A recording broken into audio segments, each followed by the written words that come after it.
প্রিয় বন্ধুরা, এই সে ভাইরাল মিষ্টি আপু, যার কেক খেয়ে মানুষ আসলে পাগল হয়ে গেছে। এমন পাগল হয়ে এক ভাই গান শো লিখে ফেলছে ওনার নামে। এই সেই ভাই, আপুকে নিয়ে আপনি কি গান করছেন দেখি একটু শুনি তো।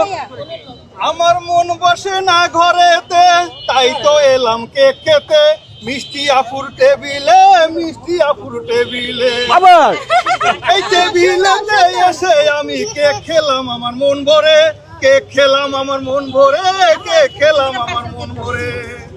পারতাম যদি থাইকা যাইতে এই এলাকার মাঝখানে, মিষ্টি আপুর কেক খাইতাম আমি সব সময় ধরে। আপু আপনাকে নিয়ে যে গানটা গাইলো কেমন হয়েছে গানটা? এটা অনেক অসাধারণ হয়েছে। অসাধারণ। আপনি কি কল্পনা করতে পারছেন যে আপনাকে নিয়ে ভিতরে বাংলাদেশে একটা গান তৈরি হয়ে যাবে? না না, আমি কখনো কল্পনা করি নাই। আপনারা মাধ্যমে, মানে আপনাদের মাধ্যমে হচ্ছে এটা সম্ভব হয়েছে। ঠিক আছে। ভাইরাল হয়ে গেলে তো যেরকম মিষ্টি গান একটা শুনলেন আপনাকে নিয়ে, যেরকম একটা মিষ্টি গান গেল, এরকম কেকের কোয়ালিটি যাতে মিষ্টি থাকে, অবশ্যই এটা ধরে রাখবেন। হ্যাঁ।